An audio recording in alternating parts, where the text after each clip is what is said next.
Ketiga pelaku ditangkap Satreskrim Polsek Biringkanaya, Kota Makassar setelah mencuri 2 ton ikan beku di gudang salah satu perusahaan di Makassar.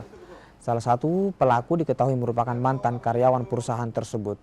Para pelaku mengakui telah menjalankan aksinya selama 6 kali dalam kurun waktu 2 bulan terakhir. Akibat kejadian ini, perusahaan ikan beku merugi 100 juta rupiah. Ketiganya kini diancam dengan pasal pencurian dengan hukuman 5 tahun penjara.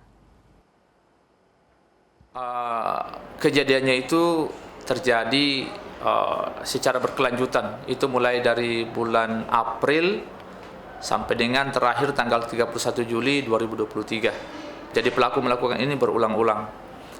Adapun barang yang dicuri yaitu berupa ayam beku dengan berat kurang lebih 2-3 ton dengan kerugian sekitar 100 juta rupiah.